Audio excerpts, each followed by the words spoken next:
Hey everybody, what's up? Dr. Jaws here, and tonight we are taking a look at the Barbeled Houndshark, Leptochariidae smithii.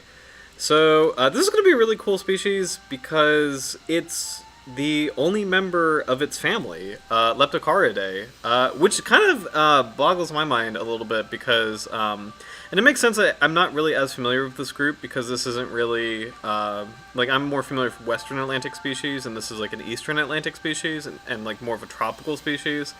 But it's kind of cool. It's kind of cool to be seeing this. Hey Howard, what's up? Good evening to you too. It's really cool to be seeing this species where it's like, my big question for tonight is what makes this, its own family? And I frankly don't know because, just based on what little I'm kind of gathering from, just like the family accounts, when you look at the morphology of the species, it looks like a regular hound shark, like one of the triachids. So I'm very curious to see that. Hey, Sir Douglas Bain, what's up? Good evening. So yeah, I'm very curious to see that about this species, or kind of what makes the species unique. We've got some fun games later tonight as well. There's this really cool manuscript from the late 1800s with incredible Elazabranch art, and we're going to do a trivia contest kind of with that. I think I'll just post the winner of that contest, just like a statement that I make in the chat. I'm just on the dashboard, just recognizing that they're the winner. So, but more important thing is, it's a really cool manuscript from, I think it is German, from late 1800s Germany, that has some of this amazing art. So I'm really excited to go through it. Speaking of art, Howard, thank you so much for this drawing of the Barbeled Houndshark, Leptochariidae smithii, and it's really cool that this is I know this is like different, where it's like it's not really an in-life drawing, it's kind of more like a schematic drawing of like, or like a diagnostic drawing, but that's pretty on point because this is a very, how do I say this, like it's really hard to get images of this shark. This one is one of the most challenging ones as far as sharks that we've covered. There's only one YouTube video, and it's just a blur. And then as far as like actual in-life images, there really aren't that many. Most of the drawing, or most of the depictions of the species are like drawings exactly like this. So I just think it's really cool that this is kind of the direction you went. I think it's a really, really cool thing. So thank you so much for submitting this.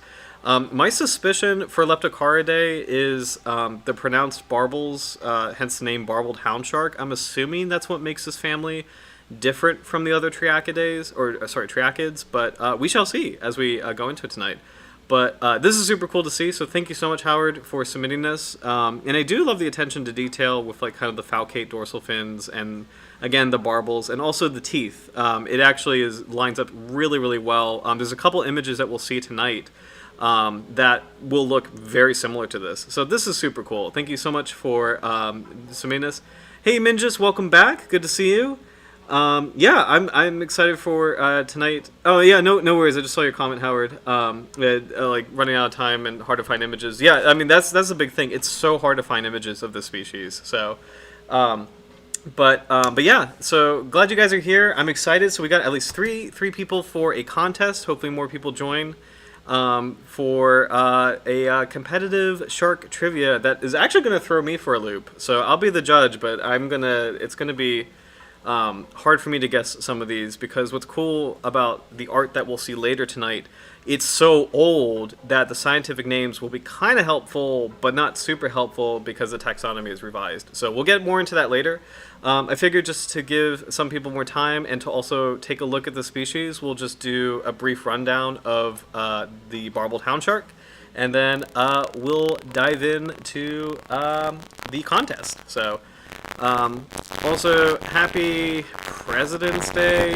In the United States is President's Day, and it's kind of funny, like, it's a weird holiday, and I remember, like, last year, it was, like, I'm pretty sure it was President's Day that I'm so used to, like, it's just such a weird holiday that like I almost missed a stream because of it last year, because it just lines up so strangely. So I always get confused if it's like, is this like a day off holiday, not a day off holiday? It's a day off holiday. But anyway, It says NSA 2024. Anyway, there's only one video of the Barbeled Houndshark on YouTube. And what's really cool is that it's a great example of a baited baited remote underwater video survey, or BRUVS, or BRUVS. I don't think people say BRUVS, but I like saying that. But basically what it is, it's like a remote video survey. It's a remote video setup, like a GoPro underwater, and it allows you to see more animals than you can actually see snorkeling or scuba diving, because you're not scaring animals away. So there is one very brief glimpse of the Barbeled Houndshark. So we'll take a look at this clip. So most of this is the setup. We won't really need to go into that, but and this is from BACOMAB Trust Fund. So I subscribe to this channel. It's a small channel, but this is really great footage. Biodiversity Marine Forest, Banc de Arguin National Park, Mauritania. I don't know if I'm saying that correctly, and I apologize if I'm not. But this is the northern range of the Barbeled Houndshark, and again, this is the only clip I could find on YouTube of it. It's very brief. There's also a lot of other cool animals, so I think it'll be kind of fun to just take a look at this together. So we'll go ahead and dive in. So, these are cool. Western Africa, it's not a system I'm familiar with, but because it's Atlantic, there are some groups of fish that do kind of look familiar. Like these actually do look familiar, like familiar faces on a family level. Those stripy fish in the beginning, they almost look like Sergeant Majors, which is a really cool Florida fish, or like tropical. Ooh, there's a ray hiding in the seagrass, or sorry, the seabed. Oh, don't know what that. Oh, beautiful sea slug. Nurse shark, check it out. Ginglymostoma serratum. So this is definitely the classic nurse shark. I do not believe I think tawny nurse sharks live only in the Pacific. So this is an Atlantic nurse shark, which is cool. And it's cool that this video description is talking about like remote underwater baited cameras, BRUVS, doing exactly that. Oh, look at that. There's a moray eel grabbing the bait. Beautiful guitar fish, remora, or shark sucker. Really nice shot of that. Okay, there's the hound shark. See how it's so. I'll slow that down because it's just, see how like cryptic this is. It's like Bigfoot or something, and like Bigfoot's not real, by the way. My brother keeps telling me it is, and I think he's trolling me. Anyway, so thank you for that. This is the same brother who got married. Like. But I think he's trolling me. So, slowing this down to 50% speed, just to get a better view of the hound shark. It's in the top right corner of the frame when the shot comes up. But again, it's the only shot on YouTube, so it's it's the only glimpse we got when it does come up. Also, just as a shout out, since we have a remora in our face. Aren't these fish cool? This sucker right here is a highly modified dorsal fin. So just as far as evolution goes, this dorsal fin has like evolved into this bizarre like suction kind of like these like really interesting rivulets, I think is the right word, that help this kind of fish attach to sharks or whales, any large animals. Manta rays even, so that they can save energy as far as like swimming goes. So really amazing adaptation. These are super cool. They are on the they are in the United States. I don't know if they are in Canada. They could be, but here we go. I don't know their cold tolerance is my point with that. So there's the shark in the far left corner. I'm going to zoom in. It's just so blurry, so we won't really be able to see much. Oh, can I zoom in? I guess I can't. Okay. But right in that corner, it's just this shadow. And again, it just looks so much like other hound sharks, like leopard sharks or dusky smoothhounds. It's so just based on that really brief glimpse. So we'll just play that one more time. It's just so shadowy and so foggy that it's like, there it is. Just cruising. And that's it. That is all the footage we have of it. So, mysterious animal. And it's kind of amazing. There's really not a lot of other images of it. I'll put this back to full speed so that we can kind of take a look at the rest of the wildlife here. See if there's any other familiar faces. Beautiful green sea turtle. Look at that. So cool. Oh my gosh, wow. Let's see. Some more clips of animals. Definitely want to stick around just to see. Beautiful sea slug. A lot of elasmobranchs. Oh, great little pufferfish. Elasmobranchs meaning sharks and rays. Filefish. Don't know what that is. It looks like a snapper. Cuttlefish. Look at that. Nice stingray right there. Very cool. That almost looks like an Atlantic stingray, but I'm not as good with rays, so I'm not 100% sure what species this guy is. But the way his snout is curved up, it almost... Oh, look at him bury himself. That's so cool. It almost looks like an Atlantic stingray, but... Goby? Maybe? I have no idea what that is. Like, I don't know what this thing is. Oh, that looks like a drum. Look at that. Mullet, I want to say. Oh, another... Oh, is this... This might be it. Oh, wait. That might be the hound shark. Look at that. Oh, nice. Sorry, I got so excited about just all these other animals. Look at that. That actually might be it. Okay, so it's a shark with pronounced barbels. It's in the same range. It has the two... Yeah, I think that might be it. I wish there was more captions, but that actually could be the barbeled houndshark. So that's a much clearer view. Let's slow that down just to get a better view of this. That's cool. Yeah, so cylindrical body, very tall dorsal fins, very prominent nasal barbels right here. Hence the name barbeled houndshark. I'm not 100% sure that is the species, but I'm pretty close to being sure that that's the correct species. It's the same build. It's definitely, if it's not a barbeled houndshark, it's definitely a houndshark of some type. It's just that characteristic, like slim body, equal sized dorsal fins, pretty prominent dorsal fins. But again, just because those nasal barbels are so prominent, I'm pretty sure that's it. That is so cool. That's a really nice shot. Very clear. And look at him just patrolling the seabed. So I wish I can slow this down even more. It's such a brief clip, but so cool. Alright.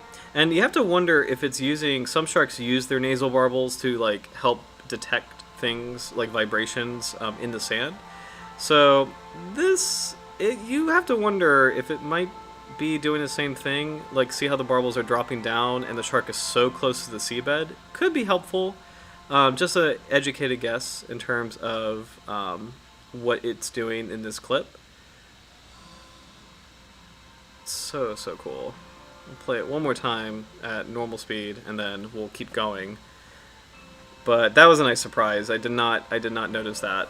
So that's super cool to see. Is that ray again? Very nice. Really pretty species right here. Like nice silvery gold silvery pattern. It's fun seeing the rays bury themselves in the sand. These two might be mating. And these actually might be skates. Well, that's kind of hard to tell what these are, actually. This is a butterfly ray. Yeah, these are beautiful. I don't know if you guys have heard of butterfly rays, but they're really cool. They're distinct because they have these huge wings, but the tiny tails. That is part of how they got their name. We also have butterfly rays on the Atlantic coast of the United States, and I'm pretty sure they go up to Canada, because I'm pretty sure butterfly rays have a little bit of a cold resistance. They're definitely in the United States, Atlantic coast. So we have two species in the Chesapeake Bay. I believe it's a spiny and smooth butterfly ray. I could be off on the names, but we definitely have two species. It's a cool animal. I've seen one once in the wild, part of a research survey, and like I just had no idea that this was a thing, because you're used to like skates and classic stingrays, and then like some of the more like ocean, like not ocean going, but like the rays in a water column like manta rays or cow-nose rays, but butterfly rays often get overlooked. So it's a really cool group, very unique looking. So let's play that one more time just to give him his proper due, because it's just such a cool species, or a cool group of rays. So, but there he is, chilling on a seabed with his beautiful mottled pattern.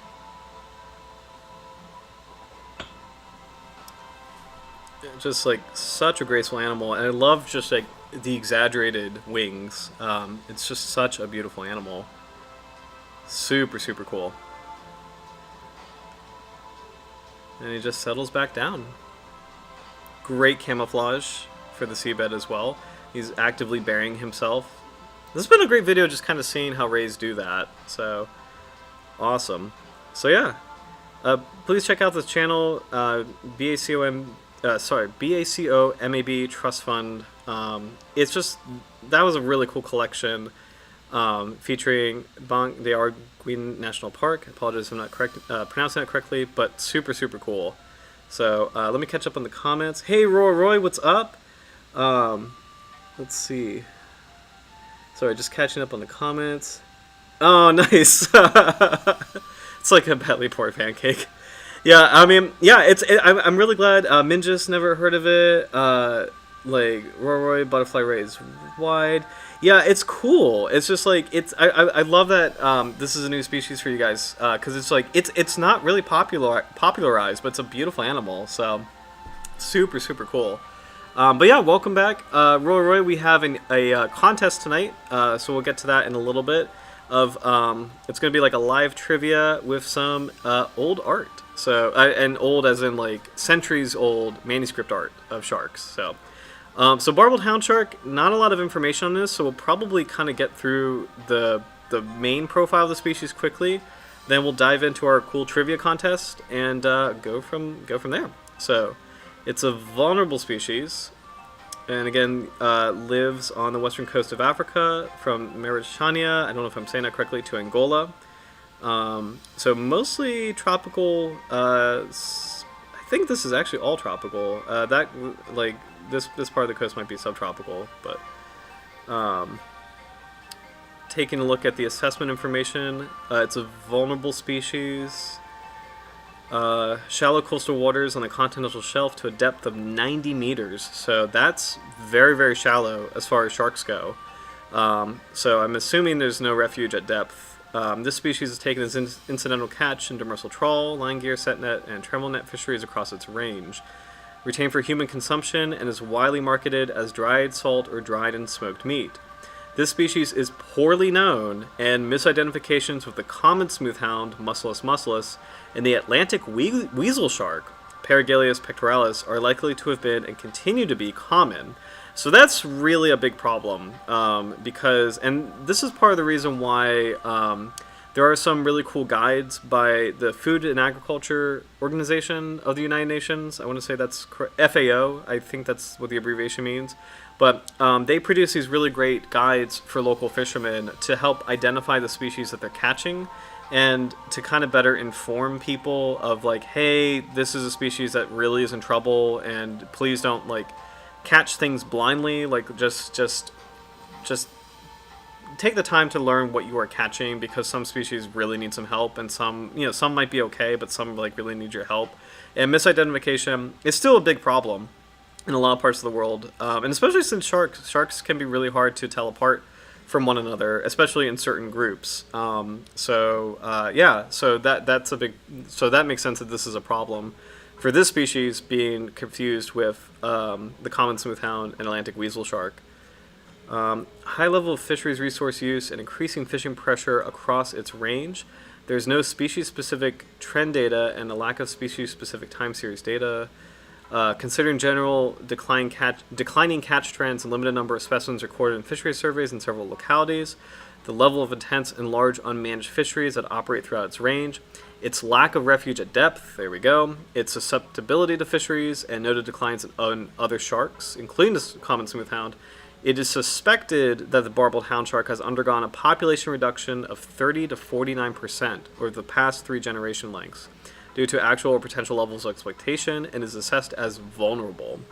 So that's a very good assessment as far as it's good to be cautious where they're comparing it to a very similar species. So common smoothhound is in the family Triachidae. So it occupies a similar kind of ecological niche. And if this species is rare and we don't really know a lot about it, it's good to kind of, as like a baseline, sort of like be cautious and compare it to a very similar species as far as like occupying a similar kind of like niche in the ecosystem, where it's like it's a small shark that patrols the seabed, kind of like sticks to the bottom, shallow water shark. So vulnerable makes sense for this particular species. Again, 90 meters, that's pretty shallow. That's all the upper half of the sunlit zone, so that's pretty shallow. Let's see if there's any description of what it likes to do. It occurs inshore and offshore on the continental shelf. Reproduction is placentothropic viviparous with litter size of 7 pups. Gestation period of 4 months. It seems pretty short actually. There's no information on the species' age at maturity or maximum age, hence generation length was inferred based on data for the similar sized hook-tooth shark. Cool name, by the way, but wow, yeah, so it looks like there's not a lot on this particular species. We'll hop over to FishBase. The FishBase profile. Also, again, Howard, this is really cool. I really appreciate your art, because check this out. Like, this is a really great sketch, and it's actually quite close to the official sketch on FishBase, where again you have those like nice sharply like kind of more sharply curving and kind of almost falcate looking dorsal fins, and then the prominent barbels, and then just like the tail of the lower caudal fin being a bit more subdued. It's really cool. It's really cool to see just that comparison. So very, very cool. For the FishBase profile,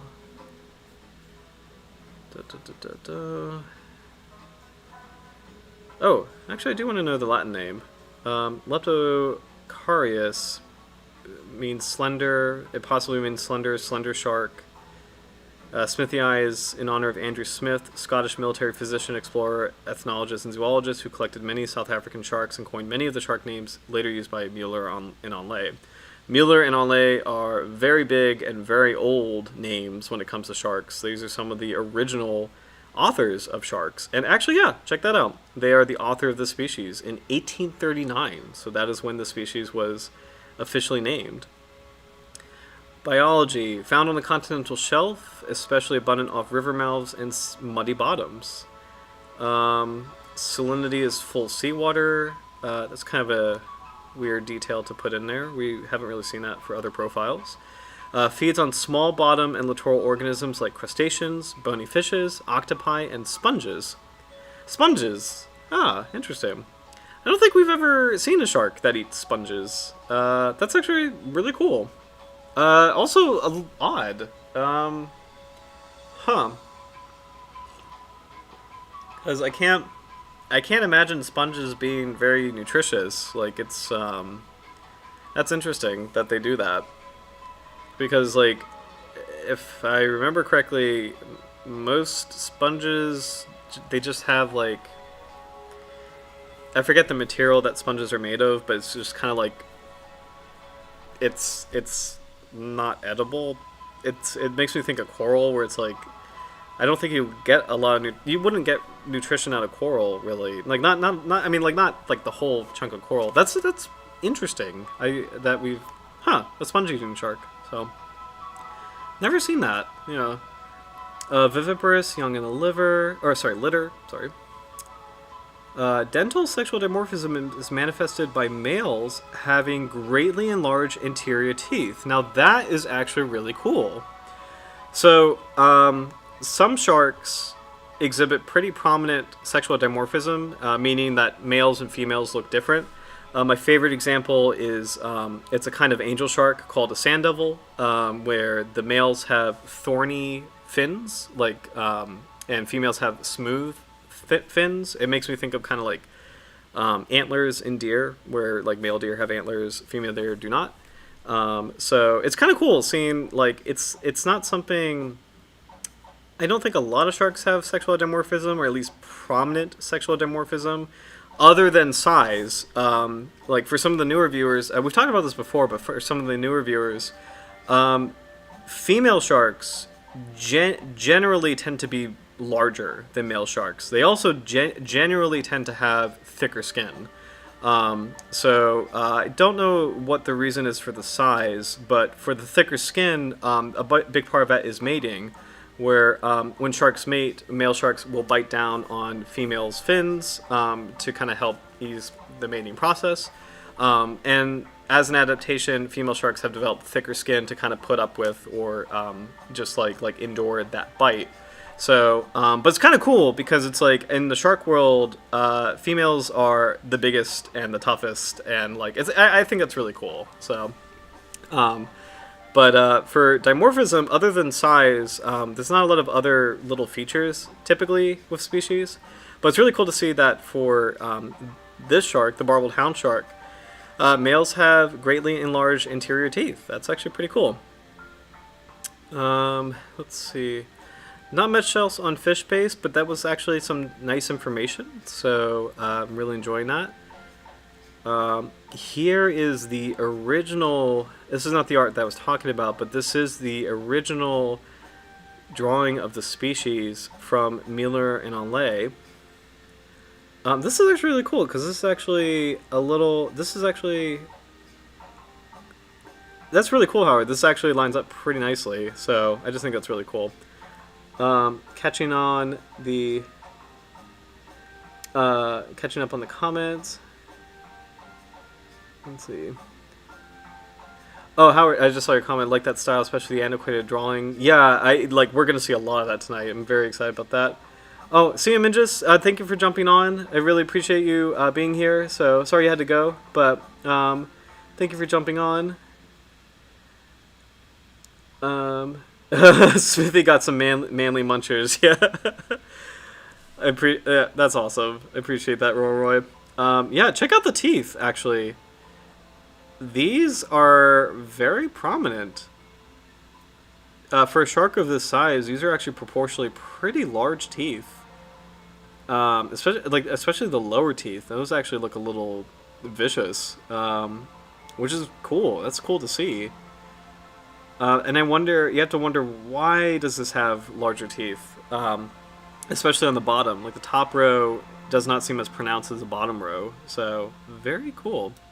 And again, we do want to find out at some point, why is this its own family? Like, why is Leptochariidae smithii in its own unique family? Like, what makes this shark unique to the point where it can't be classified into a different family? So, what's cool about this drawing is, like, the head might look a little wonky, but, and I suspect that this is probably a damaged specimen. That just doesn't really look, that does not look natural, so this might be like a preserved specimen.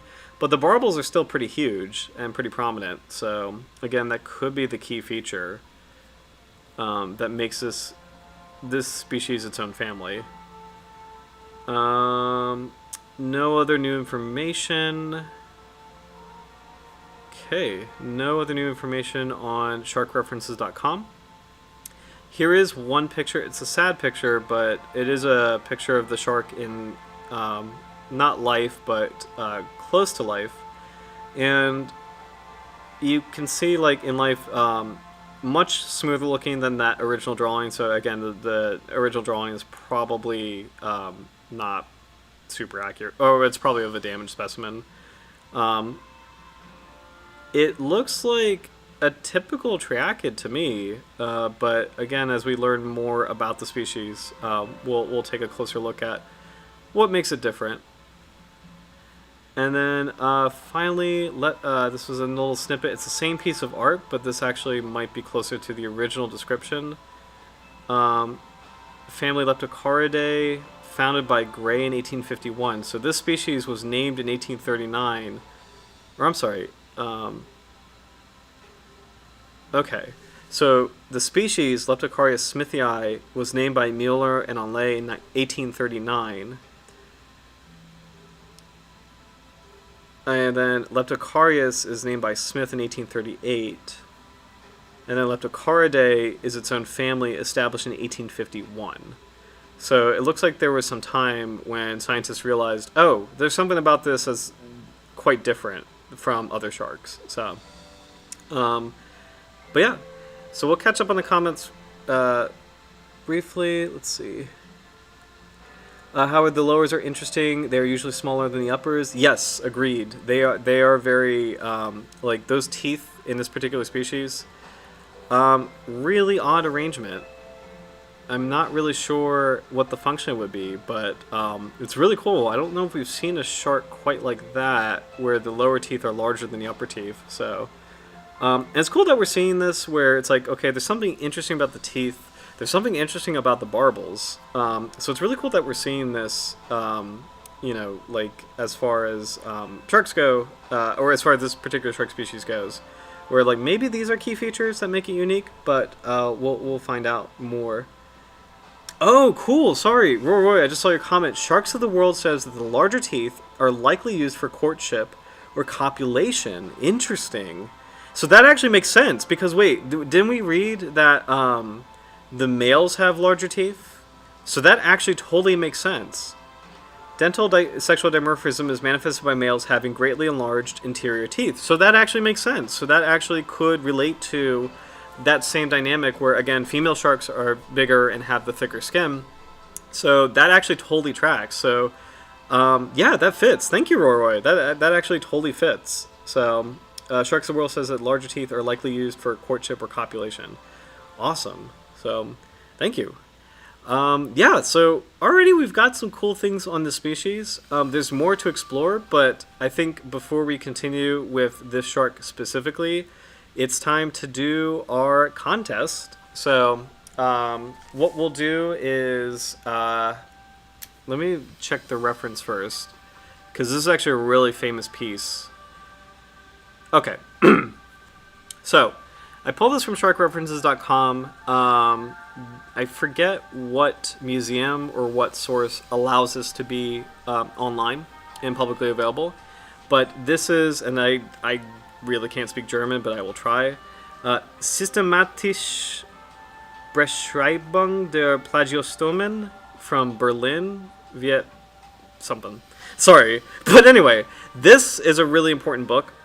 It's kind of like a bedrock as far as like that beautiful art, those original species descriptions by Mueller and Onlay themselves in 1841. So we're going to see some amazing art, and the contest for tonight is we will go through some shark images, and first person to guess it correctly in the chat gets a point. So I will be the judge. I will be also referencing the pocket guide to Sharks of the World to quickly flip through. I know I keep talking about Sharks of the World a lot, but this pocket edition is super great for like a quick reference if you're doing like a project or if you're in the field. This is a very condensed version. This one is from 2015, but it's still pretty accurate, very relevant. So, you know, definitely love it. Definitely recommend it. But I'll flip through it just to kind of verify the species, because a lot of these I'm going to be confused on as well, because one, the art might be a little bit fancified, a little bit not relevant to today, and then two, the names, the taxonomy, you know, it's revised so much that it's going to be a challenge. But I'm excited. I hope you guys are ready, and I hope you guys, you know, have fun as far as trying to guess. I'll post the winner on the home screen of the stream, and I'll probably do something for the next stream as well. But here we go. Are you guys ready to compete for just glory? I mean, just glory, you know, but shark trivia glory. All right, Roy is so ready. Howard, I want a copy. Yes, this book. Yeah, this book is awesome. So it's the same. Sharks of the World by, like the original work is by Compagno, but it's awesome. So definitely recommend it. It's from, what is this? Princeton Field Guides, Princeton Pocket Guides. So it's called A Pocket Guide to sharks in the world, and has a beautiful oceanic white tip on the cover. So, but here we go. Let's dive into the Plagiostomans, starting with this Scyllium edwardsii. So this beautiful piece of art. Okay. Oh, so Duckless Bane is ready. Howard is ready. Here we go. I think I have a guess what this is. I have a pretty strong guess what this is, actually. And if I'm right... Well, I'm not going to give hints. I'm not going to give hints what this is.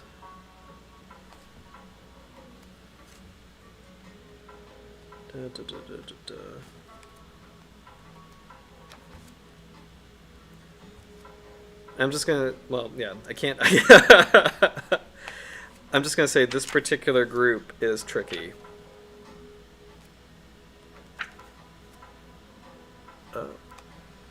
Okay. I think I got it.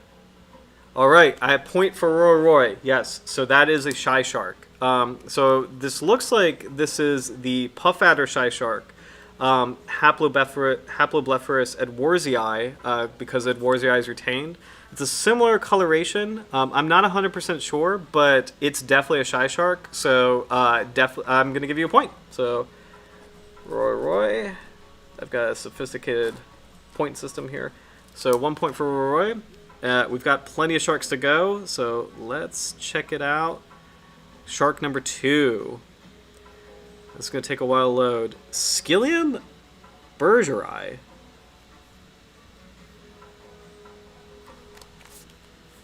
All right. Oh man, these are really tricky, actually.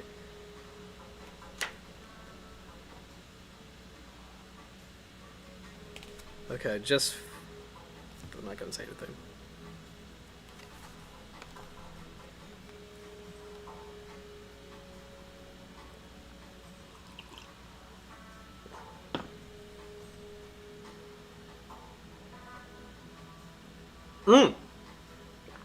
All right, Roy. Yes, black spotted cat shark. Modern name is Haliluris bergeri. So awesome.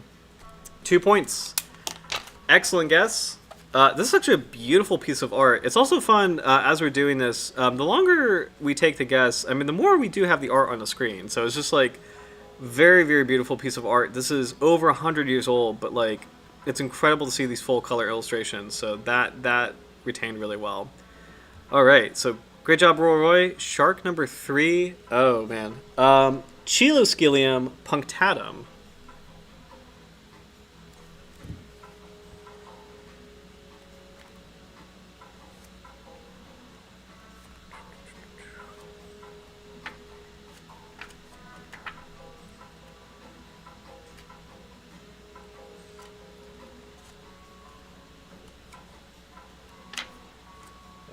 I think I got it.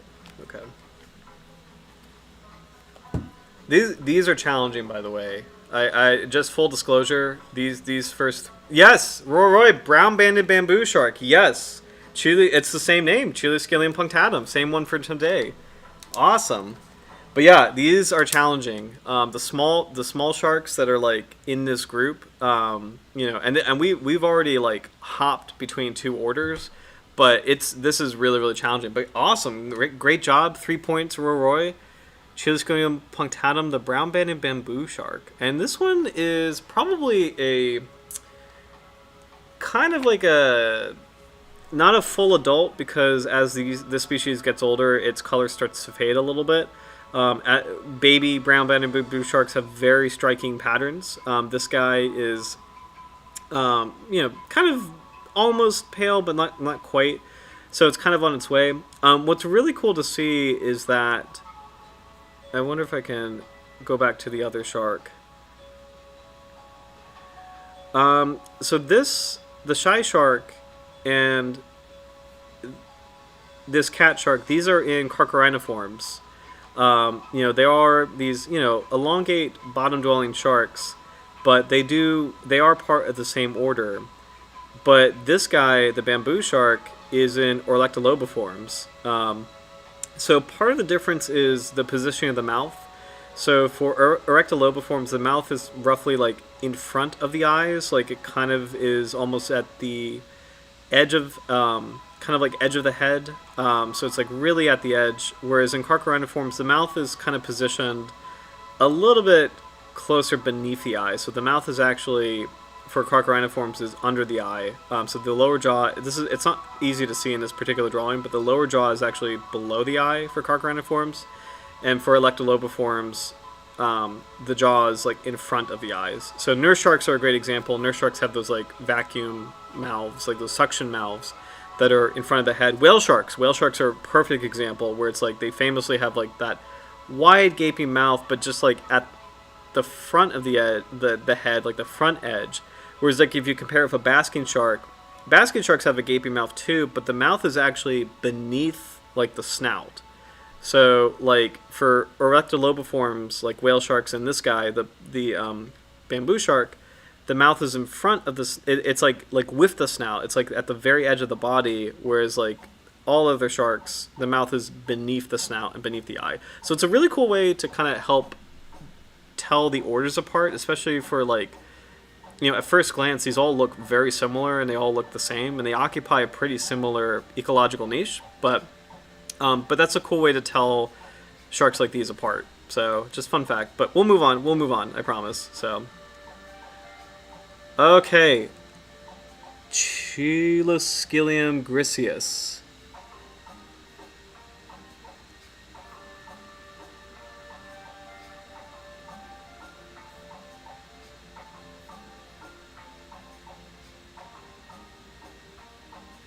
Oh, I like that. I like that, Roy. Carcharodontiforms have a more sharky-looking head, or electolobiforms are more fishy-looking. Yeah, I think you can make an argument like that, like as far as like kind of like the blub mouth, you know, kind of, you know, to put it. Howard, yes, good guess. I think you are right. So this is very interesting. I think you are right. Oh shoot. Okay. You know what? I just saw this. So I will give you a point if someone else can't guess this, or if you could. Oh, sorry. What did I do? I hope I didn't lose anybody. Okay.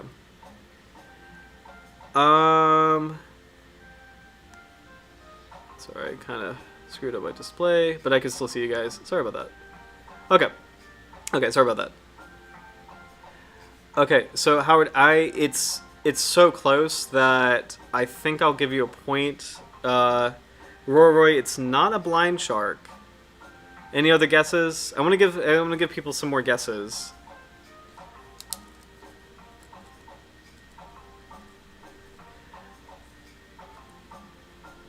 Actually, you know what? Yeah, Howard, I'm going to give you a point because that was my first instinct as well. Roy, good guess. It's not correct, but that is a really good guess. This one is really tricky.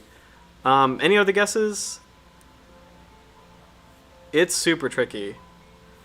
I am giving Howard a point because nurse shark was my first instinct as well. I immediately was going to say, oh, it's a nurse shark, but it's like misnamed. But just cross-referencing with sharks of the world, I'm like, oh no, it is genuinely something different. And I will give a hint. You guys are both very close. So you're in the right zone. It's the right order. And I'll give a bonus point to either one of you if you can get it. And we'll give a couple minutes. Or the other viewers if you know what this might be. We're very close. It is definitely an electolobiform, so like a carpet shark. It's a kind of carpet shark. That's a good guess. It's not correct, Roy, but that's a good guess. Tawny nurse shark is a good guess. It's not a nurse shark. I'll narrow it down too. It's not a nurse shark. It's not a kind of nurse shark either. Even though this looks so much like it, to the point where like I thought it was, but.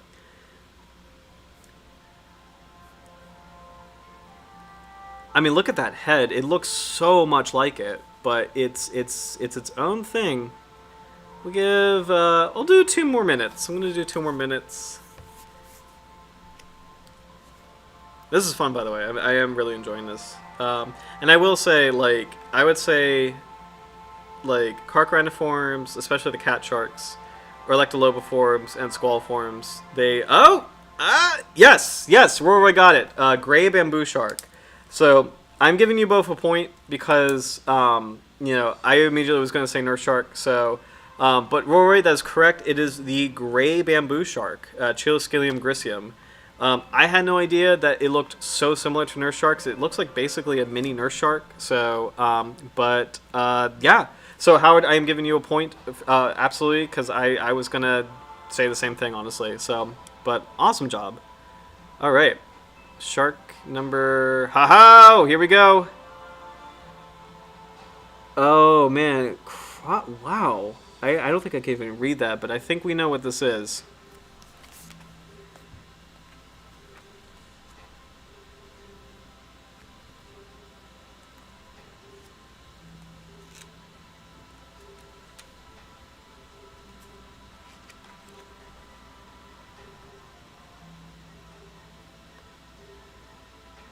Woebegone, yes. Howard, I'm going to give you that point.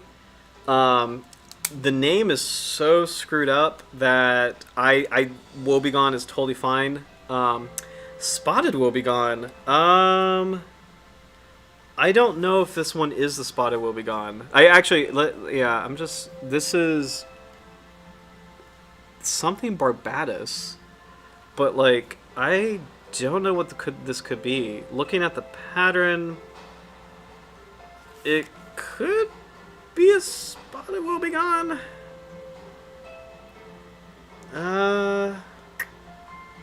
Where do spotted Woebegones?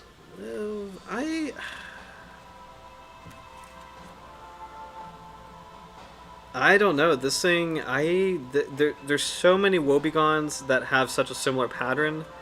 I am not... You know what? I'm going to do just a quick Google search just to see if we can get what this name evolved into.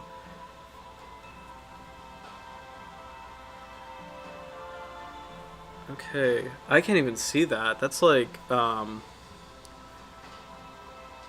cross the what in the world is that? I'm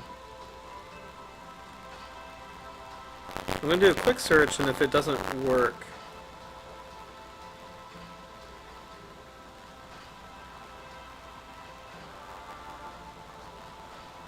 okay, all right, okay. So yeah, Barbatus is such a cool name, not gonna lie. So you do. I'm gonna give it half points. So my point system is and we'll give it half point because it is correct.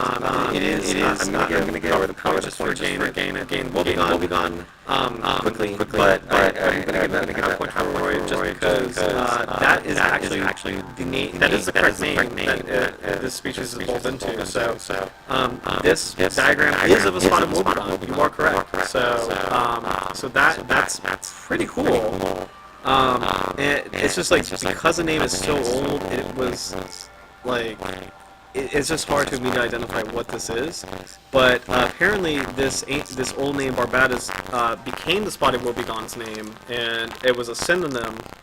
Spotted Woebegone is currently named Orectolobus maculatus. So really good guess. So move on to shark number. Here we go. Ginglyomastoma concolor.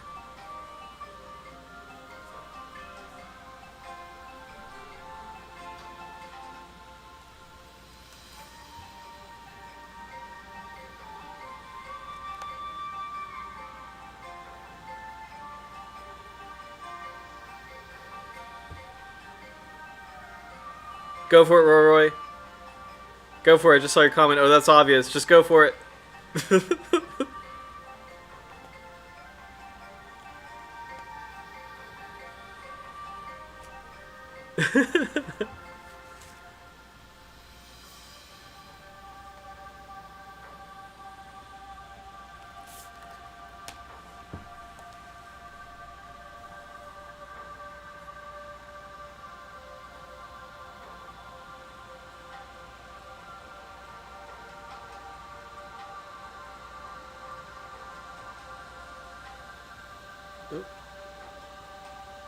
seeing how it evolves.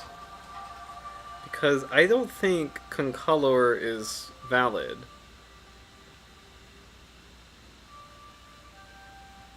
Oh, interesting.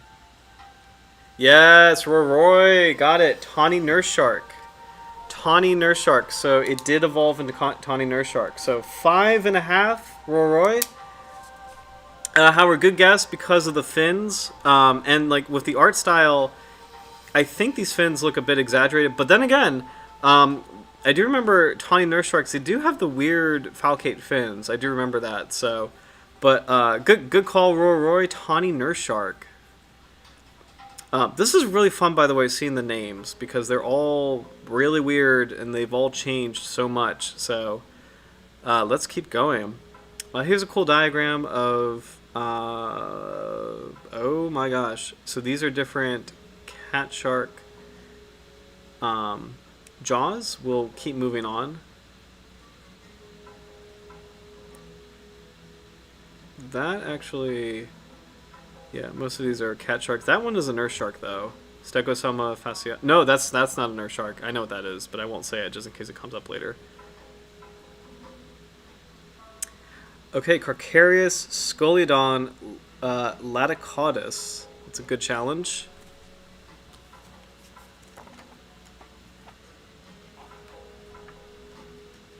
Oh man, I really should know that one, actually. That's a really good challenge.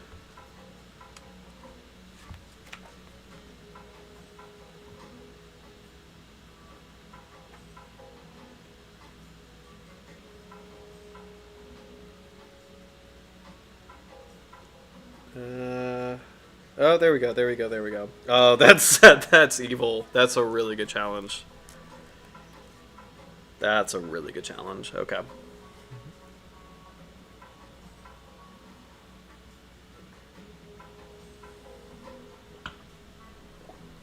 Beautiful piece of art, by the way. I can give some hints after a couple minutes. And actually,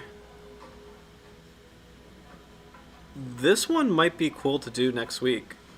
Oh, okay. All right. You guys are getting close. So, it is a requiem shark. Howard, sharp nose. It's not a sharp nose, but you're really close. Actually, you're actually really close.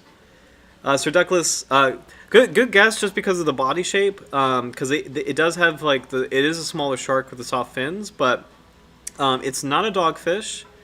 One way to tell too is it doesn't have the spines. So dogfish have the spines in front of the dorsal fins. This one does not. Roy, it's not an Atlantic sharp nose. It's really close though. I'm just gonna say this one's evil. This one's really hard. I might bestow half points. I think Roy, you and Howard are in the half point range because you guys are really close. But it's anybody's game as far as if anyone can get the right species in the next, let's say, minute and a half. We'll give the full point to that person. This one's really hard, and just to be fair, there's no way I would have got it. I recognize the name, but that's cool. That's a good guess, Roy. Lost shark is a good guess. It's not it, but that's a good guess. You guys are closer in the sharp nose shark direction.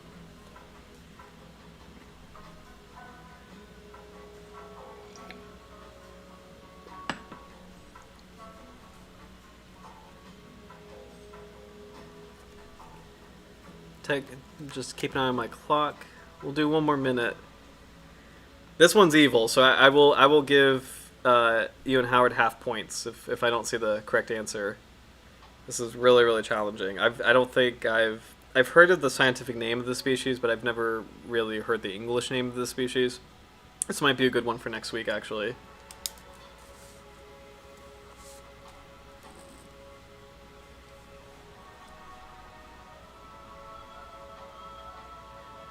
Not a milk shark. That's another good guess. So okay, I'm gonna give Roy and Howard a half point each.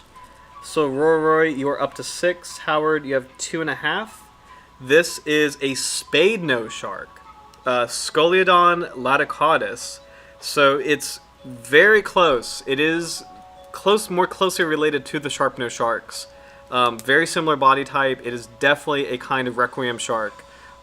Small with like the sharp nose features. So you guys were really close as far as like just the body plan.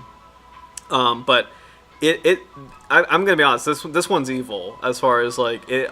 There's no way I would have got it. So half point each for that one.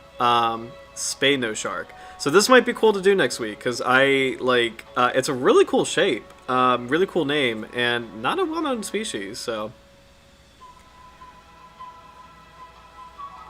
All right. Oh, nice. Carcharias aprion brevipinna. Now this is where we're starting to get into the weird stuff, where it's like, I know what this is, but this is where the art starts to get a little unfair. So, it kind of, I'm going to say if we see more sharks like this particular one, what might be more helpful are the names. I like, especially since we all love sharks and like, love the Latin names. This one might be, we might be starting to get into the zone where like the names might be more helpful than the art itself. So that's my only. It's not really a hint. It's too weak to be a hint, but like.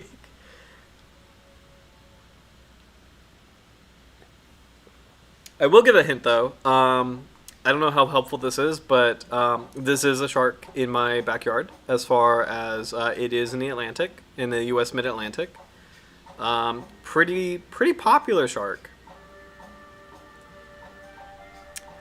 Good guesses. Not quite. So Roy has the right order. It is a Carchariniform.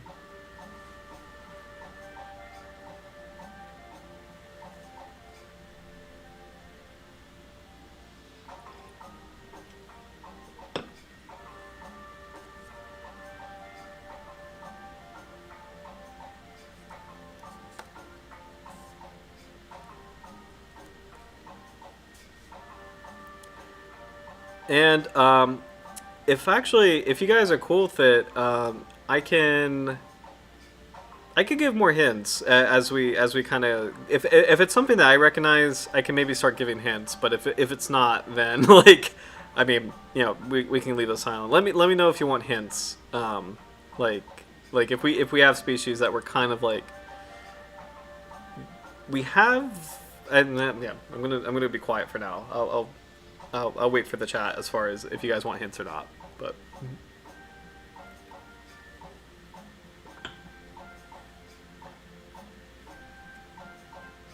oh, that's so close. Okay, Roy, you're so close. You're close. I will. Okay, I will suspend a half point. Okay, so the hint for this one is that Roy's very close. Like, I will suspend a half point for that. This is anybody's game though. And when I say he's close, it's the right genus. So this is a Carcharinus. It's a kind of Carcharinus shark.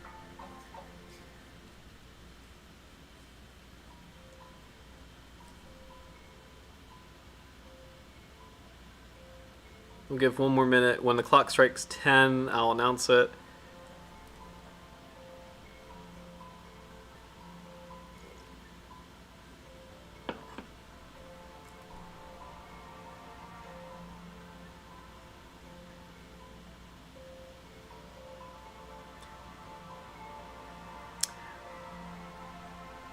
Okay. I just saw 2 comments. Oceanic blacktip, same genus, not the right species. Sturduckless finback cat shark. It's like that's close for the like the body shape. Like the body shape, especially in this drawing, it definitely looks closer like that. But this is more of like a requiem shark. Like as far as like what's the word? like kind of like the sharper fins. It looks more like, you know, sandbar sharks or blacktip sharks. I'm gonna give a half point. Oh, Howard, good guess as well. So oceanic blacktip and dusky shark, they are in Carcharodontis, but I'm gonna give a half point to Roy just because Blacknose was getting pretty close to what this is. This is a spinner shark, Carcharodontis brevipinna. Spinner shark. So this species is actually famous for leaping out of the water and spinning in these beautiful spirals, like kind of like a rocket, before diving back in. So it's really close. It's the same genus as the oceanic blacktip and the dusky shark and the blacknose shark. So I'm gonna give Roy a half point for saying the blacknose shark, because like blacknose sharks and spinner sharks actually do occupy the same habitat. They are in the same, their ranges do overlap, so half point for that. So it's a really good guess for that. This is also not the only species of shark that leaps out of the water. There's quite a few that do that. Makos famously do that. Of course, white sharks. And then last year we saw basking sharks do that, which is unbelievable to see. But, or actually no, I'm sorry, basking sharks breach. I don't think they spin, but other sharks spin. Like other sharks do spin. So, but this one is the most famous, hence the name. Okay. Oh no. Carcharodontis Hypoprion malcoti? Alright, I'm gonna go ahead and look up what in the world that is. I don't know what that is off the top of my head. Malcoti. Malcoti does sound familiar, but that could be a retired name. Oh, thanks, Howard. I'm glad you guys like it. I thought this would be a cool project. Because, like, Barbeled Houndshark is a really cool species, but there's just, unfortunately, not a lot of material on it. So, and it is featured in this book. It does appear somewhere in this book. But I thought this would be a really great opportunity to kind of, like, you know, play this. And I did find this shark now. Shoot. Okay, so this one is also really tricky. Damn, this is tricky.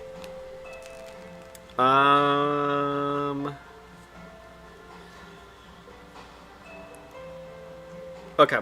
I'll let's see.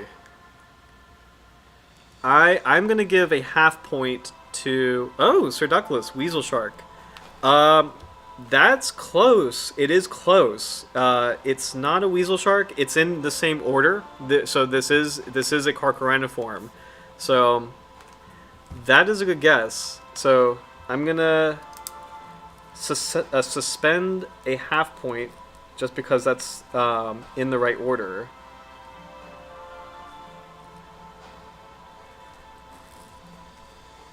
Still anybody's game.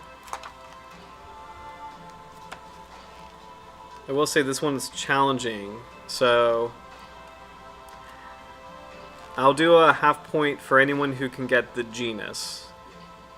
Cause this one is, whoa, okay, so all right, so Sir Douglas, I'm gonna award a half point for Weasel Shark because it's the right order. Based on the drawing, you know, it looks similar. Roy, I'm going to award a full point because you are right. It is a hard-nosed shark, Carcharodontis malcoti. So, very good guess. Really tricky species. This is another small Carcharodontis that, you know, lives... where was this one live, actually? Indo-West Pacific. So, as I've said before, and also, this is actually kind of a fun hint. For me, personally, if I don't know what the species is, there's a good chance it's a Pacific species, because I'm very familiar with Atlantic species. Pacific species kind of throw me off a little bit. So, but Sir Douglas, I'm going to give a half point for Weasel Shark. So we got, we got Sir Douglas, Roy, and Howard on the board. We've still got a lot of sharks left, so let's keep going.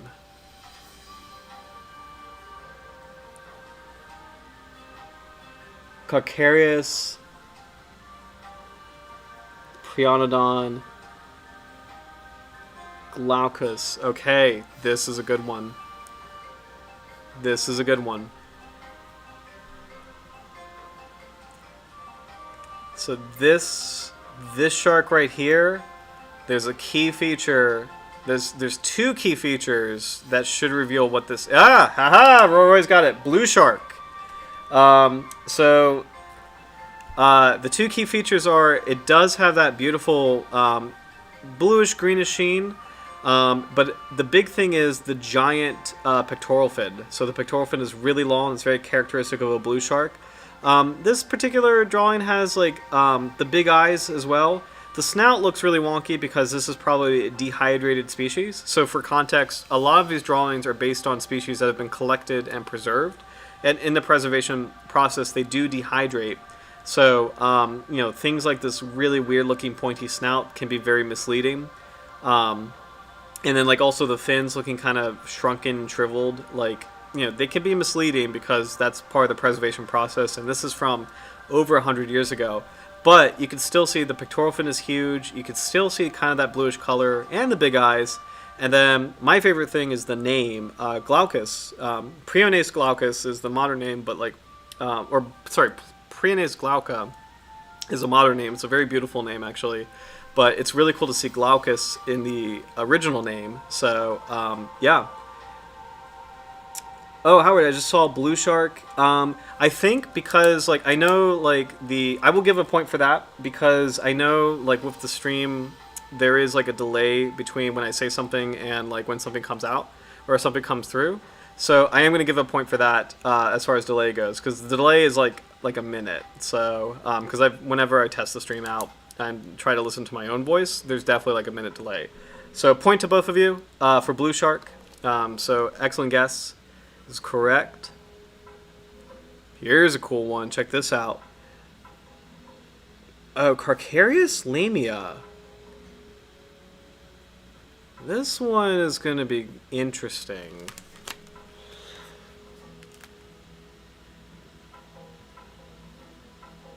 I think I know who this is.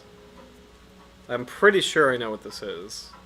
But there's something... You know what? Yeah, let me look that up, because Ooh, Sir Douglas. I think you're close, actually. I do think you're really close. Let me make sure that this drawing is not... Roy, that is a good guess as well. It depends. There's a couple, it's weird. The body shape, but the name, look... They don't line up.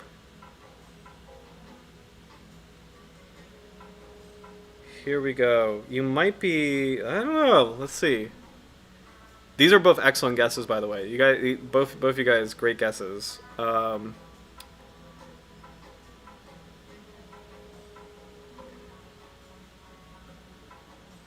No way. What? Oh, no way. No way. No way. Sorry, I'm having... No way. Sorry, I think I figured out what this is, and, no way. This is a little wild looking. Hold on. I need to verify this, because I found what this evolved into, and that is kind of bizarre.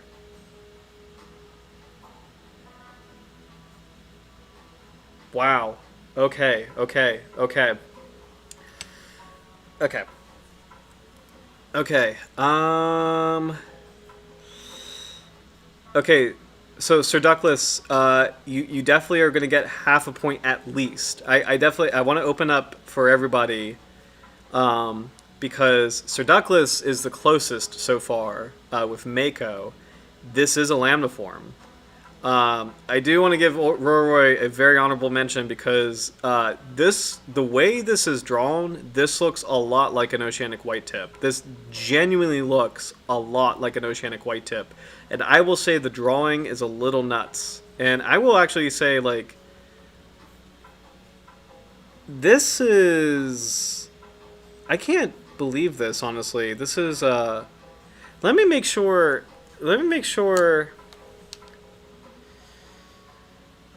Hold on.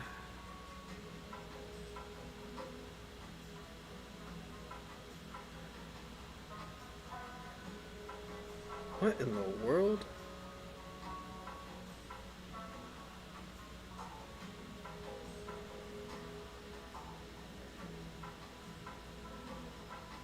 Oh, no, no, no, no, no, no, no, no, no, no. Okay, you know what, guys? Okay. You know what? You both are getting a point. You both are getting a point. So Sir Douglas, full point. Roy, full point. Because, this is... This might be the weirdest drawing, and this might be just... I'm giving a point to both of you guys because it's just not fair to ask for a guess. So here's what's going on. Carcharias lamia is an old name for a white shark. So in that sense, I absolutely want to give Sir Douglas Bain a point because he did guess Mako, and that is the closest that was the closest relative on the board at the time for white shark.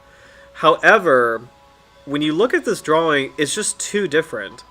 And the fins, they're rounded, they're huge, like that pectoral fin and dorsal fin, they're just too rounded, and they look so much like an oceanic white tip. You know, the gills, they're proportionally pretty small, and so it looks a lot like an oceanic white tip. And I'm going to give Roy a point, a full point, because Prianodon lamia is the ancient, it's an old root for bronze whaler, which is a very close cousin of the oceanic white tip.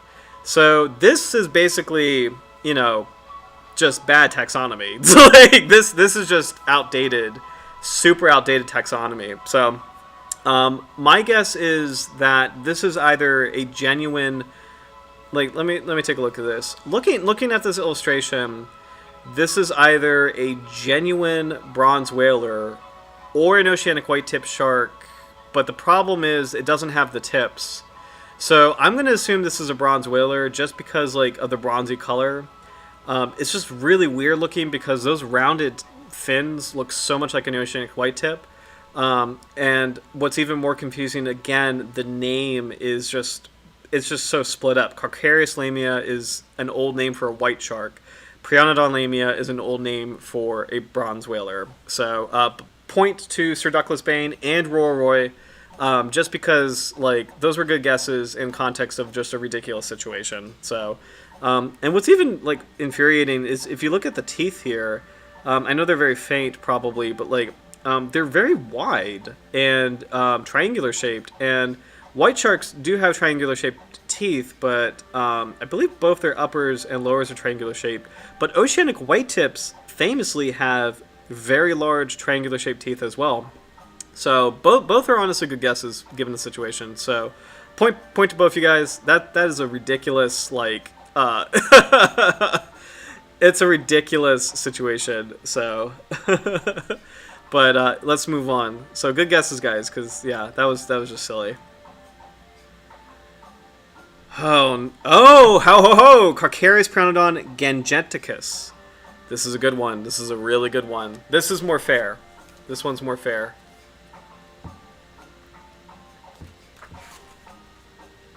Hell yeah. This one's a lot more fair.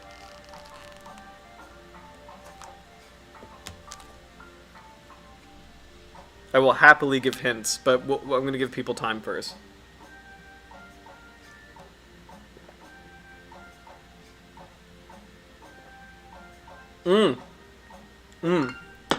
Alright, Roy, you got it. It's a river shark. So this is the Ganges shark, but it is a kind of river shark. Glyphis is the correct genus now. So yeah, definitely giving you the point for that. So the correct name now is Glyphis gangeticus, but the thing that gave it away was gangeticus, and then also the dorsal fin. The dorsal fin is low and triangular. So really good guess. It's a critically endangered group of sharks. For anyone who may not know, river sharks also swim into fresh water. They also swim into rivers. I know people say that bull sharks are the only sharks that can do that, but there's actually these group of 4 or 5 species of river shark that actually also enter fresh water. They live in Australia in the Indo-Pacific. They are really critically endangered and a really great group to focus on. So, yeah, so river sharks are awesome. So, congrats, really good guess on that.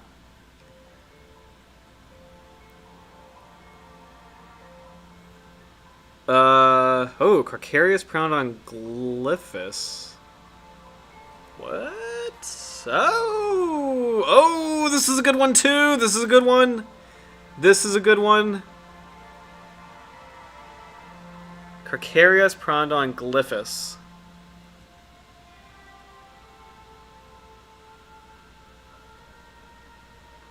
I will accept two answers for this.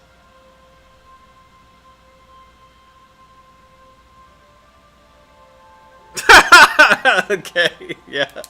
Roy, you got it. It is another kind of river shark. I'm surprised that it's there. And yes, there you go. Speartooth shark. Howard, speartooth shark. I'm giving you the point as well because again, there is a delay. So speartooth shark is the correct answer. It has like that characteristic, like speartooth. So you can see in the drawing, the you know really unique lower teeth where it literally looks like a spearhead. It's just such a unique dentition. And then again, you see that low triangular dorsal fin. And then also the name Glyphus. That is a classic river shark name. So good guess. Point to both of you for that. Awesome. Let's keep moving on. Carcarius Prianodon oxyrhynchus. Oh no. Oh, no. No. What the? Alright, this one's going to be tricky. This is just insane. Oh.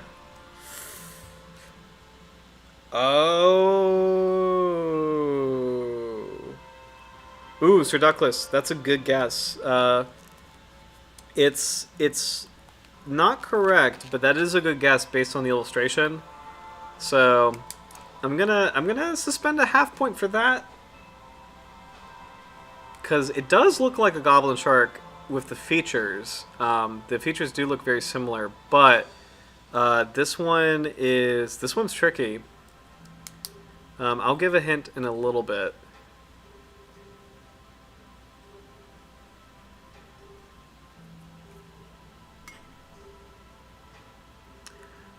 Not a gulper shark. So gulper sharks, they are more round looking. The fins are not as large. So this one is like, this drawing is really misleading in a lot of ways. I mean, there are aspects of this drawing that are accurate, but I'll give a hint in a little bit.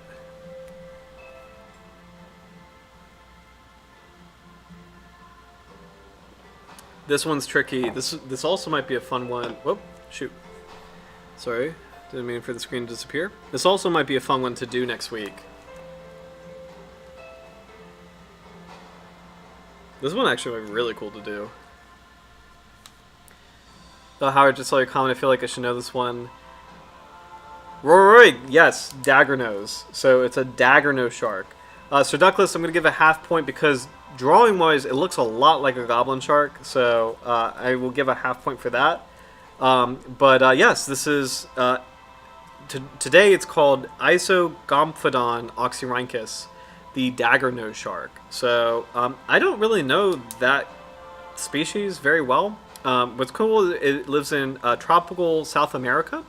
So, like the northern part of South America. So, this might be a cool one to do next week. Yeah, it is a cousin of sharp-nosed sharks. Pretty cool species. Really great drawing. So, yeah, good guess. Let's keep going. Oh, nice. Carcarius Priandon Sora. That's a good one, actually. I think I know what that is.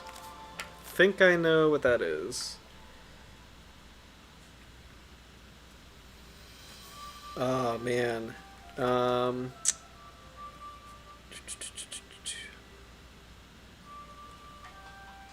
Ooh, okay. Cool. Okay, so Duckless, very close. Actually, you are really close. Another, I'm gonna. Okay, so I'm gonna suspend a half point. It will be dislodged if someone can get the right name, because it's the right genus. That's actually, it's really close. It is a Carcharinus. This one is a Carcharinus. So really good guess. It's not a sandbar shark, but it's a really good guess. It's not a lemon shark. By the way, I probably should have said this at the very beginning of the contest, but for any future viewers watching this like after it's released and it's on the channel, I hope you're playing along as well and keeping score. Just for fun in the future. Roy, yes, spot tail shark. So, I'm gonna give Sir Douglas the half point just because it was a Carcharinus, but Roy full point for spot tail shark, Carcharinusora. So this is another cool one. It's a small species, so it's kind of cool to see that Carcharinus is like split into like some of these big famous sharks like bull sharks, sandbar sharks, the ocean white tip, and then you have this really nice collection of smaller sharks like this species, the spot tail shark, night shark, fine tooth shark. These are not as well known and they're on the smaller side. So, but yeah, good guess. All right. Oh, what the heck? Carcharius Pteranodon. What?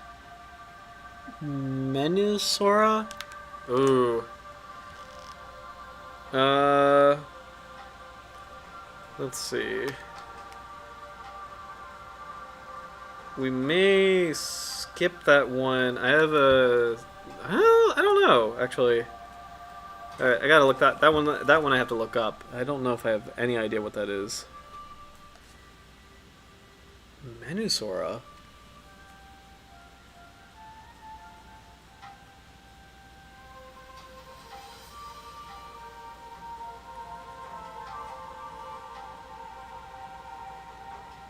Menusora.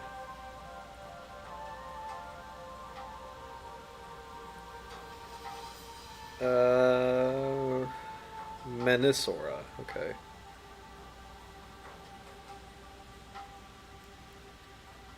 Okay, here we go. Found it. Let's see what this is. No, no. No, no, no, no. Ugh. Man, okay. No, no, no, no.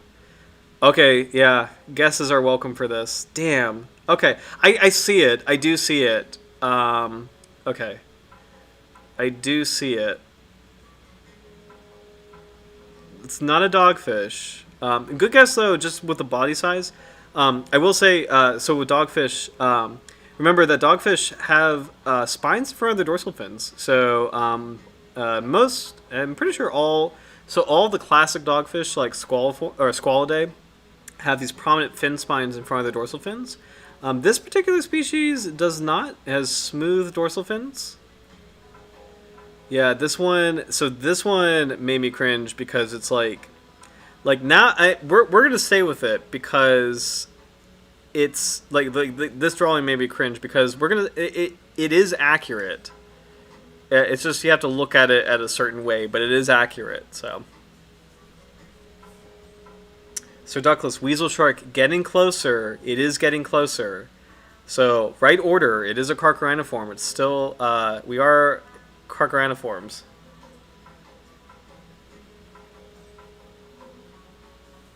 That's actually a good guess. That is a good guess, but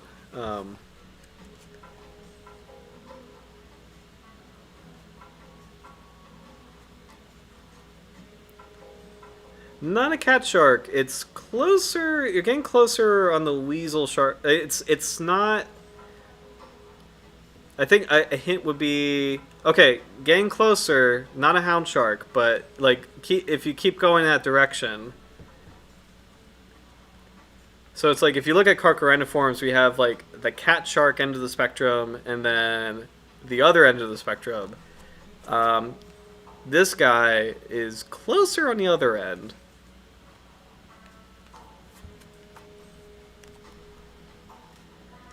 Some fun things, some hints on this.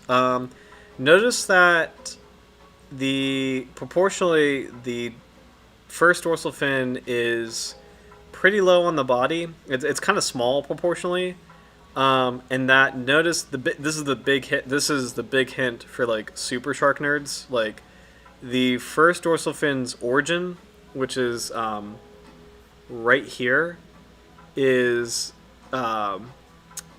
right behind the end of the pectoral fin. So the pectoral fin ends here. If you drew a straight line, the first dorsal fin's origin is like right behind it. I'll accept 2 answers for that. Yes, yes, yes, Sir Douglas, silky shark. It is a silky shark.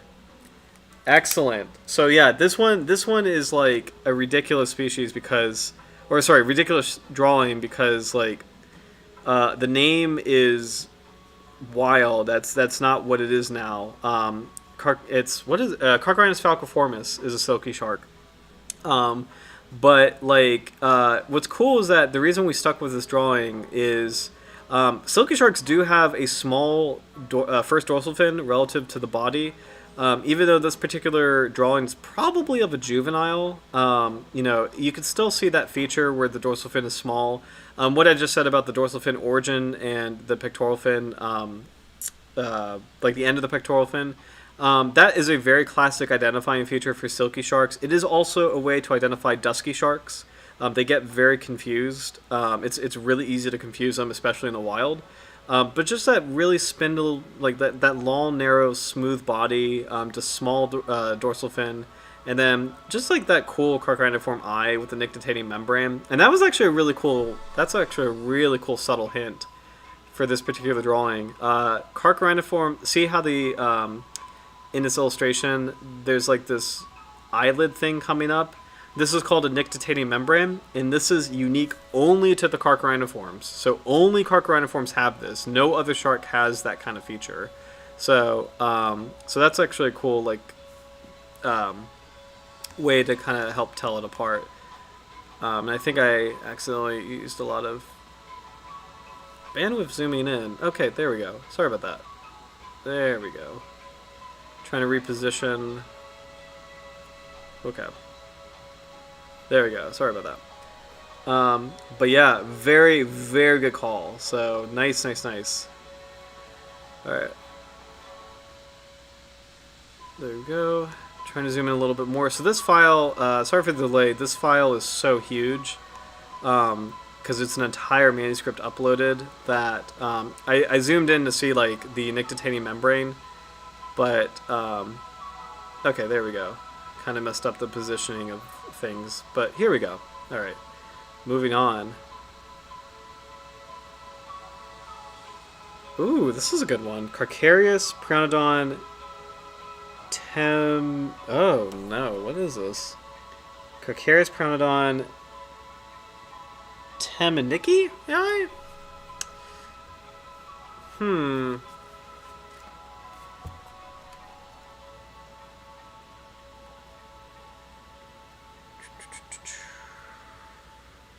Oh, what the heck? Okay, okay. So yeah. Roy, that's a really good guess. It's not a lemon shark. It's the right family. It is a carcharodonid, but it's not a lemon shark. It's an excellent guess, though. It's the right family.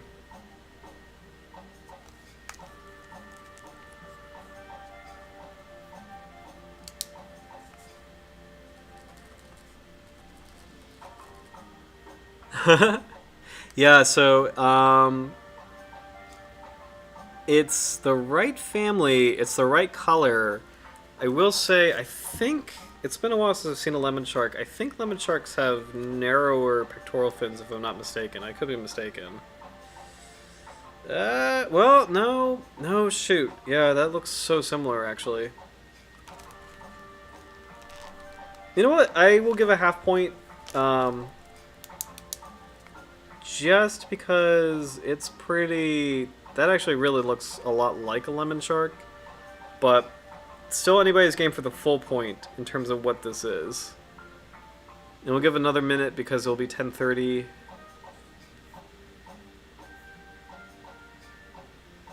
Yeah, okay. I'll definitely give a half point just because, like, at least because I mean, lemon shark's a good guess because I mean, it looks so similar. Okay, it's not a dusky shark. It's a good guess because it's the same family, but it's not a dusky shark. So since it's 10:30, I'll just spoil it. This is a broadfin shark. So Lamiopsis temnicki. So this is, it's really weird because art-wise, that looks so close, so close. So, oh hey, so Douglas, I just saw broadfin, so I will reward the point because that is, again, there's like a delay with the stream, so point for that. So point to Roy, point to Sir Douglas, broadfin shark. So. Since it's 10:30, by the way, probably a good time to think about what shark we want to cover next week. And we'll keep going. Let's take a pause here. We'll come back to this in a little bit. We'll pause at the broadfin shark because there are a few more sharks to go through.